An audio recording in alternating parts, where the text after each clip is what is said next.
Hi all, welcome to football arena. Bayern മ്യൂണിക്കിന് വേണ്ടി തകർപ്പൻ പ്രകടനം നടത്തുന്ന സ്ട്രൈക്കറാണ് ഹാരി കെയ്ൻ. എന്നാൽ അധികകാലമൊന്നും ഹാരി കെയ്ൻ ഈ ക്ലബിനകത്ത് തുടരാൻ സാധ്യതയില്ല. അദ്ദേഹം ക്ലബ്ബ് വിടാൻ ആഗ്രഹിക്കുന്നു എന്ന റിപ്പോർട്ടുകൾ പുറത്തേക്ക് വരുന്നുണ്ട്. കൂടാതെ ഇദ്ദേഹത്തിൻ്റെ പ്രായവും ഒരു പ്രശ്നമാണ്. അതുകൊണ്ട് തന്നെ ഹാരി കെയ്നിൻ്റെ ബാക്കപ്പ് ആയിക്കൊണ്ട്, അഥവാ അദ്ദേഹത്തിൻ്റെ ഒരു പിൻഗാമിയായിക്കൊണ്ട് മികച്ച സ്ട്രൈക്കറെ കൊണ്ടുവരാൻ ബയൺ മ്യൂണിക്കിന് ഇപ്പോൾ താല്പര്യമുണ്ട് എന്നുള്ളത് മാത്രമല്ല, ബ്രസീലിയൻ സ്ട്രൈക്കർക്ക് വേണ്ടി അവർ ശ്രമങ്ങൾ ആരംഭിച്ചു കഴിഞ്ഞിട്ടുണ്ട്. ബ്രസീലിയൻ സൂപ്പർ താരമായ ഇഗോർ തിയാഗോക്ക് വേണ്ടിയാണ് ഇപ്പോൾ ബയൺ മ്യൂണിക്ക് ശ്രമങ്ങൾ നടത്തുന്നത്. നിക്കോ ഷിറ എന്ന മാധ്യമ പ്രവർത്തകനാണ് ഇക്കാര്യം സ്ഥിരീകരിച്ചിട്ടുള്ളത്. പ്രീമിയർ ലീഗ് ക്ലബ്ബായ ബ്രെൻഫോർഡിന് വേണ്ടിയാണ് ഇഗോർ തിയാഗോ കളിക്കുന്നത്. അദ്ദേഹത്തിന് വേണ്ടിയുള്ള നീക്കങ്ങൾ അവർ ആരംഭിച്ചു കഴിഞ്ഞു, ചർച്ചകൾ നടത്തി കഴിഞ്ഞു എന്നാണ് ഇവർ റിപ്പോർട്ട് ചെയ്തിട്ടുള്ളത്. പക്ഷേ ഈ സമ്മർ ട്രാൻസ്ഫർ ജാലകത്തിൽ ബ്രെൻഫോർഡ് ഈ താരത്തെ കൈവിടാൻ സാധ്യതയില്ല.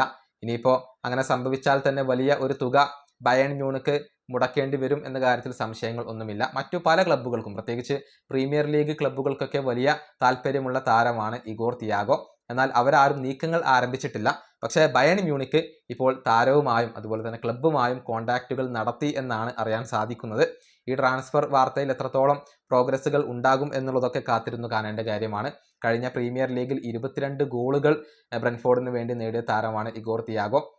മാത്രമല്ല പ്രായവും കുറവാണ്, വലിയ ഭാവി കൽപ്പിക്കപ്പെടുന്ന ഒരു താരമാണ് ഇദ്ദേഹം. അതുകൊണ്ടാണ് ഹാരി കെയ്നിൻ്റെ ഒരു പിൻഗാമിയായിക്കൊണ്ട് ഇഗോർ തിയാഗോയെ ഇപ്പോൾ ബയൺ മ്യൂണിക്ക് പരിഗണിക്കുന്നത്.